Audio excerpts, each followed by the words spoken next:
မကြည့်ရတော့မရှိမကြည့်ရဟိုကိုအမအရွယ်ပေါ့နော်ဒါကြီးကကျွန်တော်တို့လည်းဟိုကောင်နဲ့ဒီကောင်နဲ့ PDF တွေဖြစ်ဖို့များတယ်လို့ပြောကြတယ်ဆိုဒီလုံးတဲ့ကောင်လေးရဲ့အရွယ်ဆိုတာတာရွယ်အမေရွယ်ပေါ့ကျွန်တော်ဆိုရင်တော့အမရွယ်ပေါ့ကျွန်တော်ဒီမကြီးက40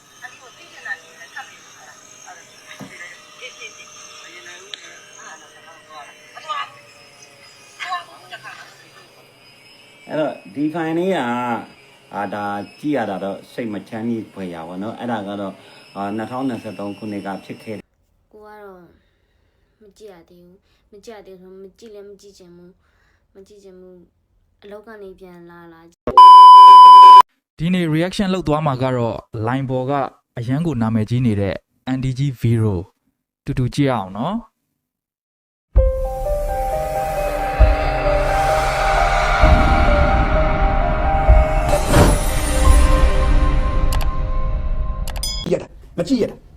မကြည့်ရတော့မရှိမကြည့်ရဟိုကိုအမအရွယ်ပေါ့နော်ဒါကြီးကကျွန်တော်တို့လည်းဟိုကောင်နဲ့ဒီကောင်နဲ့ PDF တွေဖြစ်ဖို့များတယ်လို့ပြောကြတယ်ဆိုဒီလုံးတဲ့ကောင်လေးရဲ့အရွယ်ဆိုတာတာရွယ်အမေရွယ်ပေါ့ကျွန်တော်ဆိုရင်တော့အမရွယ်ပေါ့ကျွန်တော်ဒီမကြီးက45 50ချားပဲရှိဘူးပြဒီမကြီးကနော်အဲ့တော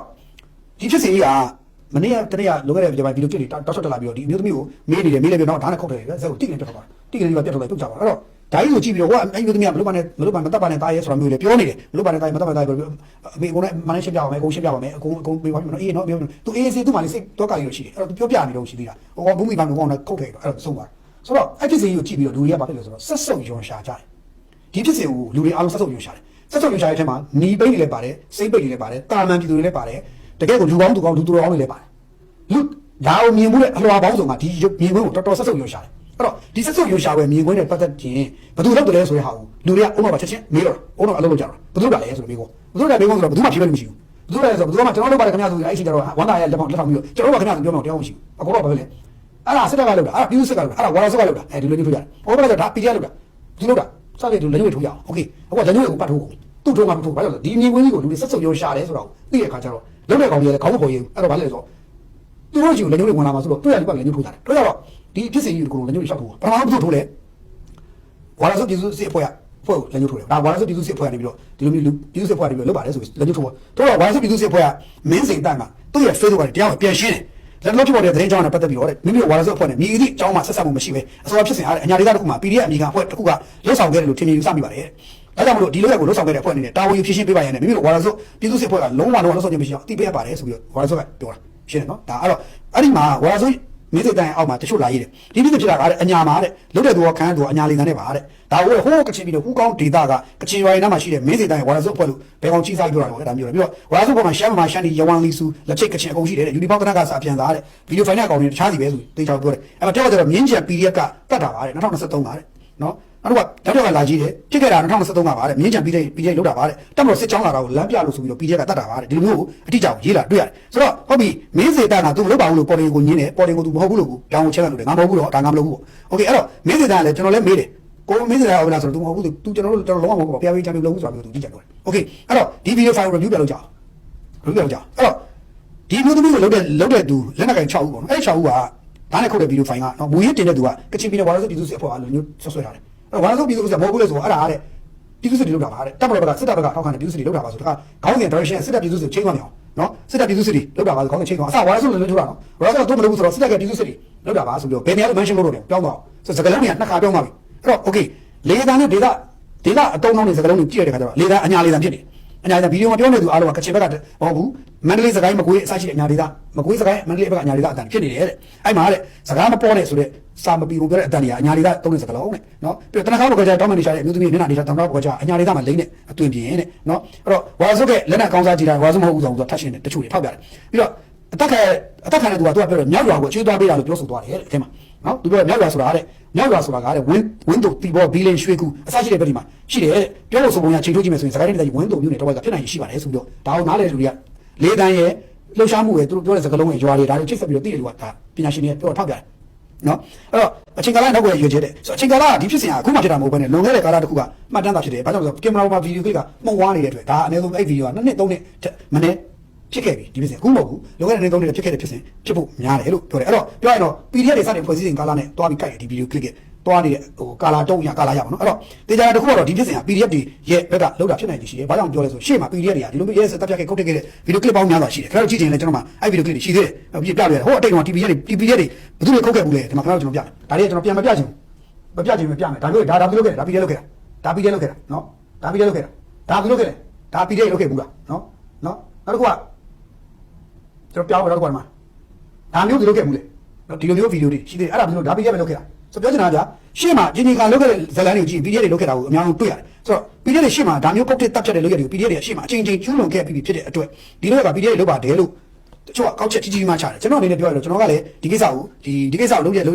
ပြည်သူစစ်တွေဖြစ်ချင်မှလည်းဖြစ်နိုင်ချင်ရှိပဲတမတော်ဘက်ကတော့လုံးဝမဖြစ်နိုင်ဘူးအဲ့တော့ပြည်သူစစ်တွေဆိုတာလည်းဖြစ်ချင်မှဖြစ်နိုင်နေမယ်အဲ့တော့ဖြစ်နိုင်ရင်ရှိဆုံးဒီလိုလက်ရဲစဲလုပ်လို့ရှိတာဒီဘယ်သူတွေလဲဆိုတာကိုကျွန်တော်တို့အားလုံးကောက်ချက်ချလို့ရတယ်ဒါပေမဲ့လက်ညှိုးတွေကဘယ်သူအရင်စထိုးလဲဝါလာစုပ်ကိုထိုးတယ်ဝါလာစုပ်ကသူတို့မဟုတ်ဘူးညတော့ဘယ်သူထားထိုးလဲဒါတမတော်ဘက်ကပြည်သူစစ်တွေလုပ်တာတော့လက်ညှိုးထားထိုးတယ်အဲ့တော့အဲ့လိုလက်ညှိုးထိုးနေတဲ့သူတွေကိုယ်တိုင်ကိုယ်ကလေးကမယူသားမှုကိုပြောနေလို့ဖြစ်တယ်ဆိုတော့ဒါကဘယ်သူယူသားမှုလဲဘယ်သူကပါလဲဆိုတာအချိန်တိုင်းတော့ဖြီးထွက်မှာပေါ့ဗျာပြီးတော့ကျွန်တော်တို့ကတစ်ခုပဲကျွန်တော်ဆူတောင်းပေးမယ်တူတော့အကျိုးပေးရပါစေလို့ဆူတောင်းပေးမယ်လုံးတဲ့ကောင်လုံးတဲ့အဖွဲတူတော့အကျိုးပေးပါစေလို့ကျွန်တော်ဆူတောင်းပေးမယ်အဲ့တော့လုံးတဲ့ဖွဲကိုယ့်အကူဆိုအိတ်ပြောကောင်းအိတ်ကောင်းချင်းကောင်းအိတ်တာတူတော့အကျိုးပေးပါစေလို့ကျွန်တော်ဆူတောင်းပေးမယ်ပြီးတော့ဒီလုံးဖြစ်သွားတဲ့အဒီအတွက်လည်းပြည်သူတွေဖြစ်သူအောင်ဒီအကူကံဝတ်တွေအတိတ်မှာရှိခဲ့လို့ဒီဘောမှာဆက်ရတယ်ဆိုလဲဟိုအမကြီးတွေးဒီဘောမှာကြီးသွားပြီလို့မှတ်ပါပြီးရင်တော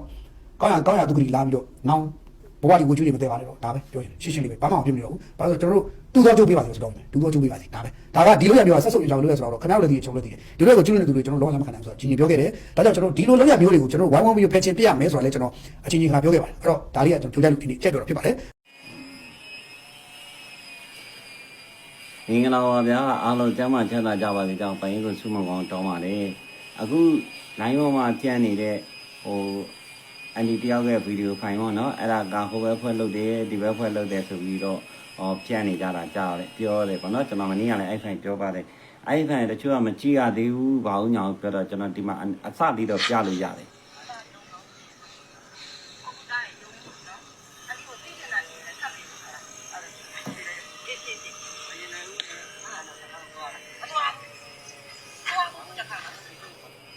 ်အဲ့တော့ဒီဖိုင်လေးကဒါကြည့်ရတာတော့စိတ်မချမ်းမြေ့ဖွယ်ရပါတော့အဲ့ဒါကတော့2023ခုနှစ်ကဖြစ်ခဲ့တဲ့ case တစ်ခုပါအဲ့ဒါကကျွန်တော်တို့အဲ့ဒီချိန်တော့သိရှိတဲ့လောက်ကျွန်တော်မှတ်မိတဲ့လောက်ပြောရမယ်ဆိုပြန်မှတ်မိတဲ့လောက်ပြောရမယ်ပေါ့နော်အဲ့ဒီချိန်မှာသူတို့ဝန်းတုံမျိုးနယ်မှာရှိတယ်သူတို့ဂျူတောင်းအုပ်စုခေါ်မလားအဲ့ဒီမှာရှိတဲ့မြောင်ရွာပေါ့နော်မြောင်ရွာဟိုဘက်ကျသူကဒီဘက်မှာရှိတဲ့ဒေါင်းညူချောင်းလားမသိဘူးကျွန်တော်တို့တိတ်တော့မမှတ်မိရောဘူးကြတဲ့မှာအဲ့ဒေါင်းညူချောင်းဒီဘက်ချမ်းလေးမှာအဲ့ဒီအန်တီကိုခေါ်လာပြီးတော့အဲ့လိုမျိုးဖြစ်တာအဲ့ဒီဖိုင်ကိုကျွန်တော်ကစပြီးတော့ကြည့်ရတော်တော်ကြာပြီဗျတော်တော်ကြာပြီနော်အဲ့မှာရှိတဲ့ PDF တွေပေါ့အခုတော့အဲ့ကောင်ကြီးမရှိတော့ဘူးထင်တယ်ဒါဘာလို့ဆိုတော့တက်မှာအဲ့ဘက်ကလည်းစစ်ကြောင်းတွေထိုးပြီးတော့မှရှင်းလင်းနေကြရှင်းလင်းတာကိုကျွန်တော်တွေ့ရတာပေါ့တိလဲတိရတာနော်ကျွန်တော်သတင်းတွေပြောနေဒါသိရှိတာပေါ့အဲ့လိုလှုပ်လိုက်တဲ့သူလည်းမရှိတော့ဘူးထင်တယ်တော်တော်ကြာပြီထင်တယ်နော်တော်တော်လေးကြာပြီပေါ့ကျွန်တော်အယူဆရတော့အဲ့ဒါကတော့အဲ့ဘက်ကစစ်ဟိုနေမှာစစ်သေးကြွတွေပေါ့နော်စစ်သေးကြွတိုင်မဲ့ခိုင်မဲ့တတ်မဲ့ဖြစ်မဲ့ဆိုတဲ့သူတွေပေါ့အဲ့လူတွေလောက်တာအဲ့လူတွေရဲ့ဖိုင်ပေါ့ဗျာအခုဖြစ်တာကဘယ်နဲ့စတက်လာလဲဆိုတော့ KIA ဒီဘက်ကနေရောမှဝါရဆိုဟိုဒီဝါဆိုပြည်သူစစ်တွေလောက်တယ်ဆိုပြီးတော့ဒါပြည်သူကိုဟိုဘာဖြစ်တယ်ညာဖြစ်တယ်ဆိုသူကအဲ့မှာရှိတဲ့သူတွေကိုမှိုင်းတိုက်တာပေါ့နော်မှိုင်းတိုက်တာအမှန်တကယ်ကတော့အဲ့ပြဿနာကမှိုင်းတယ်မဟုတ်ကပြီးရင်သူတို့ကင်လာတာကကျွန်တော်ရှင်းပြမယ်နော်ပစ္စည်းလေးတက်လက်နဲ့ဓာတ်တွေပဲရှိတယ်။ဝါဆိုပြည်သူစစ်တွေရဲ့အနေထားကိုတစ်ချက်သွားကြည့်လိုက်ရအောင်။အဲ့မှာကင်ရတယ်ဆိုတော့ဟိုနေ့စတိုင်ဘာတွေဟိုနေ့ပေါ့သူကအမီစီတီတွေသူတို့ကတော်လက်နဲ့ကောင်းကောင်းနေကင်တာကိုတော့ကျွန်တော်တွေ့ရပါတယ်အဲ့ဝါဆိုပြည်သူစစ်တွေရတယ်။ပြီးတော့နာမည်လည်းကြီးတယ်ဗျ။ပြီးတော့မင်းစီတန်တယ်အဲ့လိုပဲနာမည်တော်ကြီးတဲ့အဖွဲ့တွေ။နော်မင်းစီတန်တဲ့နာမည်တော်ကြီးတဲ့အဖွဲ့တွေတွေ့ရတယ်။ကျွန်တော်ကတော့စီရီတွေနိုင်ငံရေးတွေလေ့လာတယ်အထူးသဖြင့်ကတော့စီရီတွေလေ့လာတာများတာပေါ့လေ့လာတော့ဒါပြန်ရှင်းပြတာပါကျွန်တော်တို့ကဘယ်ဖွဲ့လို့ပါအခုကတော့မလုံနေကောင်းနေပါတော့ဘယ်ဖွဲ့လို့မကြိုက်ပါဘူးဒါကျွန်တော်မှန်းတဲ့စကားပြောတာပါနော်ဘယ်ဖွဲ့လို့မကြိုက်ပါအခုကကြာသွားတဲ့ဟာကိုတကယ်လို့ဟိုယုံကြည်မှုကျွန်တော်ပြောတာကိုယုံကြည်မှုမရှိဘူးဆိုလို့ရှင်ကျွန်တော်တခုလေးတော့တောင်းဆိုခြင်းတယ်ဗျကျွန်တော်တိတိကျကျလေးပြန်ပြီးတော့ပြောလို့ရအောင်အဲ့ဒီရွာကပေါ့နော်အခုအနီးရဲ့မိသားစုတော်လည်းကောင်းညီကောင်မောင်နှမတော်လည်းကောင်းအတိမိတ်ဆွေတော်တူတူရောက်တော်လည်းကောင်းပေါ့နော်ကျွန်တော်ဖုန်းနံပါတ်ကအဲ့မှာကျွန်တော်ဘိုင်ယိုမှာလည်းချပေးထားတယ်နောက်တစ်ခါကျတော့ကျွန်တော်လည်းအမြင်နဲ့ပြောနေပါတယ်3996 652 454 485ပေါ့နော်အဲ့ဒီကို message ကနေပို့ပြီးတော့လဲကျွန်တော်ကိုအကြောင်းအရာလေးတွေပြောပြပေးပါဘာကြောင့်လဲဆိုတော့ကျွန်တော်ကအမှန်တရားဘက်တော်သားဆိုတော့ဒီဘက်ကတက်မတော်ဘက်ကလှုပ်တယ်လို့သူတို့ပြည်သူစစ်ဘက်ကလှုပ်တယ်ဆိုလဲကျွန်တော်ပြန်နေတင်ပြပေးခြင်းပါတယ်နောက်တစ်ခါကျတော့ဒီ PDF တွေဘက်ကလှုပ်လိုက်လို့ဒီလိုဖြစ်သွားပါတယ်စစ်သေးကြွတွေဘက်ကလှုပ်လိုက်လို့ဒီလိုဖြစ်သွားပါတယ်ဆိုလဲပြန်နေတင်ပြပေးခြင်းပါတယ်အဲ့ဒါပြည်သူတွေရဲ့စိတ်ထဲမှာဖြစ်နေတာလေးကိုကျွန်တော်မိမောင်းထိုးပြီးပြခြင်းတာဖြစ်ပါတယ်အဓိကကတော့လက်နက်ကင်ကြီးဆိုလို့ရှိရင်လက်နက်မရှိတဲ့ပြည်သူသေးတယ်ဆိုတာကတော့မိမောင်းထိုးပြလိုက်တာကအသေးချာဆုံးဖြစ်တာတော့ဘယ်သူမှငင်းလို့မရဘူးလို့ပြောချင်ပါတယ်အဲ့တော့မိမိတို့ကလက်နက်ကင်တွေကိုလည်းအားမပေးပါနဲ့ကျွန်တော်ကဘယ်လက်နက်ကင်ကိုမှအားမပေးပါဘူးဘယ်စစ်ပွဲကိုမှလည်းမလိုလားပါဘူးချစ်ကြည်ရင်းနှီးမှုနဲ့ပြောဆိုတာတဘောဝတာနာပြုကြဖို့ကိုကျွန်တော်အမြဲတမ်းမျှော်လင့်နေတဲ့သူဖြစ်ပါတယ်เนาะအဲ့ဟာလေးတော့ကျွန်တော်ပြောချင်တယ်တကယ်ပေါ့ဒီအန်ဒီရဲ့မိသားစုအတိုင်းဝိုင်းအတိမိတ်ဆွေရွာကန်ကညီကောင်မတွေများရှိလို့ရှိရင်ကျွန်တော်ဒီဖိုင်လေးကို share ပေးရင်တော့သူတို့စီရောက်ပါလိမ့်မယ် share ပေးမယ်လို့လည်းမျှော်လင့်ပါတယ်ဘာဖြစ်လို့လဲဆိုတော့အမှန်တရားသိကျင်ကြတဲ့လူတွေများတာဟိုဘက်အနီဘက်ကလည်းသိကျင်မယ်အစိမ်းဘက်ကလည်းသိကျင်မယ်တောင်လိုင်းဘက်ကလည်းသိကျင်မယ်တက်ဘက်ကလည်းသိကျင်မယ်အဲ့တော့သိကျင်တဲ့သူတွေကများရှိရင်အဲ့ဒီနေရာရောက်မယ်အဲ့ဒီနေရာရောက်ရင်ကျွန်တော်ကဒါနိုင်ငံထဲမှာကဘာပါသိအောင်ကျွန်တော်ဒါဒီလိုပါဆိုပြီးချပြပေးခြင်းပါတယ်ဗျာအားလုံးကိုကြိုဆိုလက်ပါเนาะအဲ့ဒါဆိုလို့ရှိရင်အမှန်တရားသိသွားမယ်ကျွန်တော်ကအမှန်တရားဘက်တော်သားဆိုတော့အမှန်တရားလေးတွေပဲပြောပြချင်ပါတယ်ဗျာလူလာကြည့်ပါသည် အခုဒီပုံမှာလေးပုံပြထားတဲ့ဘကွက်ကြားနဲ့အန်ဒီရဲ့ဗီဒီယိုကြည့်ပြီးသွားကြပြီလားမသိကိုကတော့မကြည့်ရသေးဘူးမကြည့်ရသေးဆိုမကြည့်လည်းမကြည့်ချင်ဘူးအလောက်ကနေပြန်လာခြင်းဖုန်းကိုဖွင့်ကြည့်တော့လေ Facebook မှာသူများတဲ့နာတွေ့စိတ်ခိုင်နေဆိုပြီးတော့ဝင်ကြည့်လိုက်တာတဲ့ဘလို့ဖြစ်တယ်ဘာဖြစ်တယ်ပေါ့အဲ့လိုမျိုးတဲ့နာဘာဗီဒီယိုလည်းမသိဘူးဆိုပြီးတော့တက်တော့ဘက်ကိုတွားကြည့်တော့လေအတန်ဖိုင်နာထောင်လိုက်ရတယ်အဲဒီကငါသားဆိုပြီးတော့လေငါသားဆိုပြီးတော့အညာသူမလို့ငါသားငါဆိုတဲ့နန်းစားကိုတုံးတာပေါ့နော်ငါသားပါတိကျင်လဲအန်ဒီပြောမယ်စပကွဲကြားနဲ့ဆိုလာပဲနော်ငါသားပါတိကျင်လဲ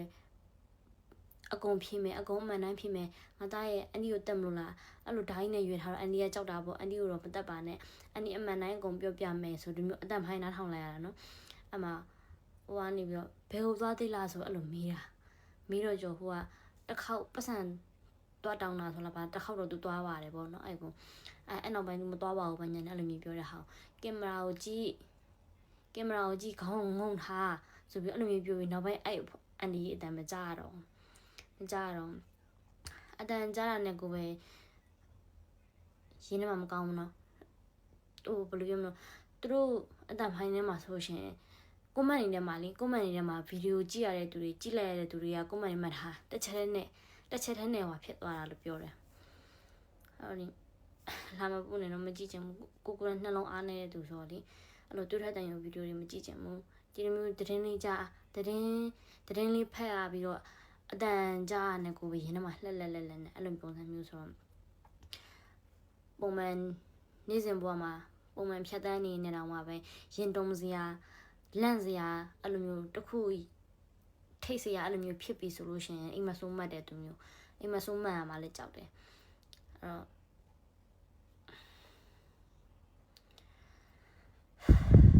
ဘယ်လိုပြောမှန်းတော့မသိဘူးတက်တဲ့လူတွေက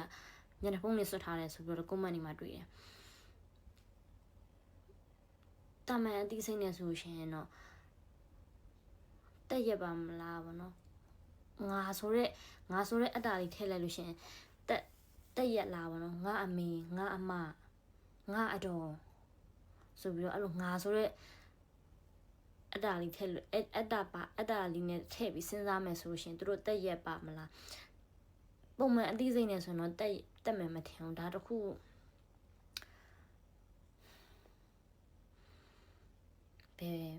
ဘယ်အဖွဲ့အစည်းကိုကြောက်လို့ကြောက်အောင်မသိဘူးဖြစ်နေတယ်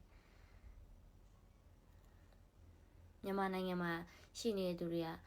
ဘယ်အဖွဲ့အစည်းကိုကြောက်အောင်မလဲဘယ်အဖွဲ့အစည်းကိုအားကိုးအောင်မလဲရှင်မောတယ်အတန်လေးကြားရနေတဲ့ငွေရင်းနေမောတယ်အဲ့တဲ့ကိုလည်းအဲ့ဗီဒီယိုလည်းမကြည့်ချင်ဘူးဟိုဘာတော့ ဒီ Facebook တို့ TikTok တို့ကြည့်ရမှာကိုကြောက်တယ်ဘာလို့လဲဆိုတော့မတော်ကိုကြည့်နေကို new feed ကိုဆွဲနေတဲ့အချိန်မှာအဲ့ဗီဒီယိုကြီးတက်လာမှာကိုကြောက်တယ်